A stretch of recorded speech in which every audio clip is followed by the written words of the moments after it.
O que você acha da Cabala e do Zohar?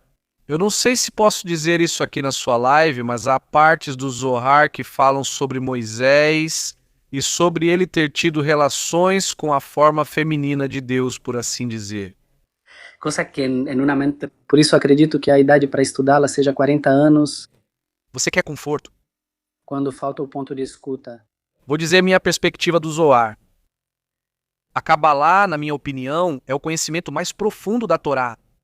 É muito complexo, é muito elaborado. Na minha opinião, de qualquer forma, é apenas mais uma explicação, só que é muito profunda. O que acontece? O Zohar tem conteúdos que eu aceito, mas tem conteúdos que, para mim, parecem não se encaixar. Por exemplo, as coisas que o Zohar diz sobre os não-judeus. Me parece que não fazem sentido. Como que são clipar e coisas do tipo. Inclusive, tem afirmações muito fortes contra os conversos que também me parece que não é assim. Primeiro, e isso é de propósito, tem muitos na internet que ensinam Kabbalah e tudo isso, e nunca vão te dizer, talvez nem saibam, as coisas que o Zohar fala sobre os não-judeus. Imagina, estão ensinando o Zohar para os não-judeus, sendo que o Zohar é super, não quero dizer racista, mas é muito pesado. Então, esse tipo de conteúdo eu pessoalmente não aceito. O Zohar foi composto no século XIII por um rabino. Acredita-se que se chamava Rabino Moshe de Leon, mas hoje em dia, ao que parece, sabemos que na verdade foi escrito por um grupo de pessoas que estavam com o Rabino Moshe de Leon, e que ele não foi o único autor. Sabemos disso por várias razões. Existe um texto, bom, vou te contar uma história, é interessante. Ou não. Sim, sim, por favor, desculpa. Ok, vou contar para vocês a história de como o Zohar foi escrito. Um, De repente, no século XIII, começa a surgir a notícia de que encontraram um livro. Que Nachmanides encontrou um livro em uma caverna na terra de Israel e que era um livro escrito pelo Rabino Shimon Bar Yochai, que foi um dos tanaítas do século II. Este livro foi achado em uma caverna e levado à Espanha, na então chamada Castela. O que houve? Muitos duvidaram e passaram a questionar o dono do livro, o Rabino Moshe de Leon. Perguntavam: existe mesmo esse livro? Ele respondia: sim, tem um livro do Rabino Shimon Bar Yochai. E por um preço simbólico eu te dou fragmentos do livro. Ok? Fragmentos. As pessoas compravam e ele entregava os fragmentos. E eram conhecimentos muito, muito profundos. Tipo, uma loucura. A Havia muita dúvida se isso era legítimo ou não. Não, porque a profundidade do texto era que Rabino Moshe de Leão trazia coisas extremamente revolucionárias. Então, na terra de Israel, havia uma pessoa, um rabino, que se chamava Rabino Itshak de Minaco. Rabino Itshak de Minaco ficou obcecado com a ideia do Zohar, porque ele era um cabalista e queria entender se esse tal livro, Zohar, existia ou não. Ele foi até Castela para encontrar esse tal Jajam Moshe, o Rabino Moshe de Leão. E sobre esse evento, eu não sei se isso é verdade ou não. Rabino Itshak de Minaco, que escreveu uma carta. Nessa carta ele se chama Iger Rabi Yitzhak de Minaco. Nessa carta ele relata todo o seu encontro na busca pelo Zohar. A questão é que ele escreveu essa carta no século XIII. Essa carta se perdeu. Mas ela foi reunida, um fragmento foi reunido em um livro do século XV. Ou seja, a fonte histórica que temos é do século XV relatando algo que aconteceu 300 anos ou 200 anos antes. Sobre o Rabino Itshak de Minaco. O que relata o Rabino Itshak de Minaco na fonte do século XV? Que ele chega à Castela e pergunta para as pessoas: como encontro o livro do Zohar? E todos dizem: vá até o Rabino Itshak de Leão, Rabino Moshe de Leão. E ele pergunta: você tem o livro do Zohar?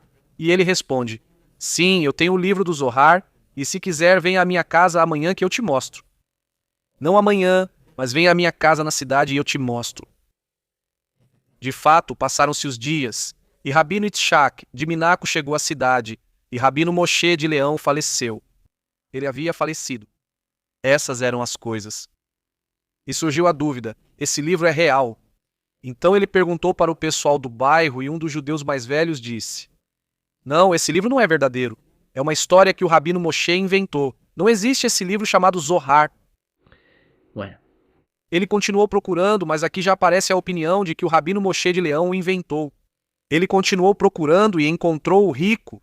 Ouviu que a esposa do Rabino Moshe de Leão ainda vivia. Então ele foi até a esposa. E a esposa também não estava. O que aconteceu foi que contaram para ele e contaram a história de que o mais rico, o judeu mais rico, havia acolhido a viúva e disse: eu te dou, senhora de Leão ou ex-senhora de Leão. Eu te dou tudo, te sustento, comida, alimento, tudo em troca de uma coisa. O que o rico queria? o Zohar, obviamente. O Zohar. Uma.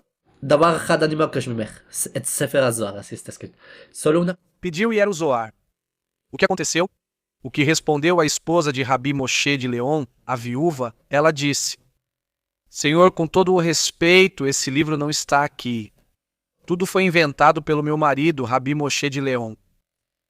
E mais, se você continuar lendo, é engraçado porque conta que ela reclama com Moshe e diz: Moshe, quando você vai contar para as pessoas que não é um livro de Rabi Shimon Bar Yochai? E ele responde: olha, a comida não se compra sozinha no mercado.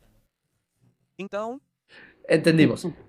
o que acontece? Rabino Yitzhak de Aminá com Moshe não se compra sozinho no mercado. Filho Rabino, estou complicando demais. Ou seja, estou te contando exatamente como está escrito. Mas pense que isso está no Sefer Yerushalayim do século XV, relatando um fragmento de uma carta que estava parcialmente perdida. Relatando sobre Yitzhak de Minaco, que lhe contaram uma história de um diálogo entre a esposa e o rico da cidade. Ou seja, historicamente não é a única fonte que temos, mas continua sendo difícil por esse mesmo motivo, ok? Porque é ouvir dizer, de ouvir dizer, de ouvir dizer, de ouvir dizer. Ok?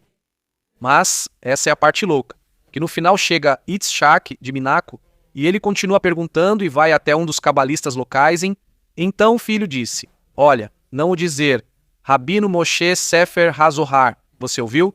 E ele diz: claro. É o livro que o Rabino Moshe de Leão tinha. E ele diz: como assim? Sim. E explicou para ele e contou uma história. Disse: olha, eu também não acreditava que o Sefer HaZohar era correto. Eu não acreditava que existia. E uma vez comprei um desses fragmentos do Rabino Moshe de Leão. Depois disse para ele que eu tinha perdido. E falei: olha, o texto ia desta palavra até esta palavra. E o Rabino Moshe de Leão disse: ah, tranquilo, eu copio outro fragmento, eu copio e te dou. E de fato, depois de algumas horas, o Rabino Moshe de Leão voltou e lhe deu outro fragmento. Então, essa pessoa, quando tinha o fragmento que supostamente havia perdido, comparou o fragmento antigo com o novo que recebeu e coincidiam palavra por palavra. Ou seja, realmente havia uma fonte. Então, aqui, assim termina esta parte de Rabino Yitzhak de Minaco, ou seja, você possui as duas versões de modo implícito. Mais adiante, é que essa é a parte em que temos que ser muito sinceros, e é que sábios muito grandes como Enden, certo? Tá vendo? Yabes. Fizeram uma dissertação para explicar o contexto histórico. Houve um fenômeno chamado Shaftaut, ou sabetaísmo, não sei o nome em espanhol. Foi um evento muito trágico para o mundo judaico. Mas o que aconteceu é que houve um sábio, tá vendo, que escreveu um livro, sim, que se chama Mit Pashat Sfajim, onde ele dá umas 600 explicações demonstrando por que o Zohar não foi escrito por Rabino Shimon Bar Yochai. São razões muito... Ou seja, primeiro porque ele cita sábios posteriores ao século II, como poderia Shimon Bar Yochai citar sábios muito posteriores. O Zohar tem palavras em espanhol. Ou seja, há muitas coisas que claramente são coisas da Idade Média, são temáticas medievais, e, portanto, o Zohar é um livro escrito no século XIII. Mas minha posição é que é verdade que o Zohar não é o livro de Shimon Bar Yochai, mas o que isso importa? O Zohar tem coisas muito profundas, é um livro com uma sabedoria brutalmente profunda. E por isso eu acredito que esses aspectos da Cabala são realmente muito profundos e não devem ser expostos ao público assim tão facilmente. porque há coisas que realmente podem ser confusas para muitas pessoas. Por isso, acredito que deve ficar em círculos restritos. Outros conteúdos, na minha opinião, não. Essa é a posição de Elia Abetz. Você tem razão. Muitos judeus até hoje não consideram a Kabbalah uma autoridade. Desde Rabi Kapash até o próprio Maimônides, eram contra os temas místicos. Então, imagine, se Rambão era contra, quem somos nós? Mas, de qualquer forma, me parece que realmente tem conteúdos importantes, ok?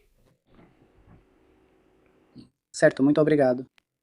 Sim, eu também já tinha ouvido isso por esse motivo. Porque a Cabala, para ser sincero, né, eu conheço muito pouco, não sei se é algo muito antigo, porque se fosse muito antigo, eu diria que até os milagres que fez o ídolo de Roma, por assim dizer, poderiam ser atribuídos à Cabala também. É que não é tão simples, porque há temas da Cabala que realmente são muito antigos, ou seja, por exemplo, existe uma literatura chamada Se Foi de Halol Vamerkaba, que é muito antiga, e a Cabala tem temas muito semelhantes, sendo que estamos falando, ou por exemplo, coisas semelhantes ao gnosticismo, e o gnosticismo é uma forma de pensar muito antiga. Embora existam os cátaros que são da época da Cabala, mas isso já é a Idade Média na Provença, mas... Sim, entendo o que você diz. Acho que há muitas coisas antigas, mas não precisam ser antigas para serem válidas. Há coisas modernas que também são válidas, não é? Muito obrigado pelo esclarecimento, é por isso que eu dizia, faz sentido o que você diz, nós se colocarmos no âmbito do exílio, por assim dizer, do êxodo, perdão. Sim, o do Êxodo é um conceito chamado Erev Rav. Isso na verdade não é tanto da Kabbalah, isso é dos Midrashim. O Erev Rav é algo que é mencionado no Midrash. Dice lo que A Kabbalah faz isso, é explicar outra coisa, que no Midrash diz que saiu Israel, Shishim Ribó, tipo é um certo número de pessoas, mas também saíram pessoas que seguiram Moshe, ou seja, houve dois tipos de pessoas, os que saíram pela libertação, pela promessa de Hashem a Abraão de que Israel herdaria a terra, ou seja, pessoas que saíram do Egito por motivos nacionais. Esse é Sem Israel.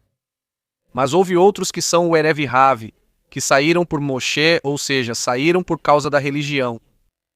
Os que foram com a religião, ou seja, por Moisés, são os que fizeram o bezerro, porque, como Moshe demorou a descer, eles se desesperaram. Já os que saíram do Egito pela terra de Israel, e não por Moshe, não se desesperaram nem fizeram o bezerro. Assim, muitos episódios seguem esse padrão. Em geral, ok, certo? Sim. Também por esse motivo, se não me engano, é a Cabala que conta uma história de que Aaron fez um pergaminho e que acabou fazendo com que adorassem o bezerro. Também não vou entrar em detalhes. Sim, isso está na Torá, na verdade está explicitamente na Torá. Não, quero dizer que uma das histórias é que ele fez um pergaminho e, colocando-o na boca do bezerro, o bezerro ganhou vida. Acho que é isso, se não me engano, faz muito tempo. Ok, eh, como falei, não gosto de tratar desses temas em fóruns abertos porque as pessoas se confundem. Concordo que digam tudo isso. Ok, um abraço. Um abraço, muito obrigado, Jacob.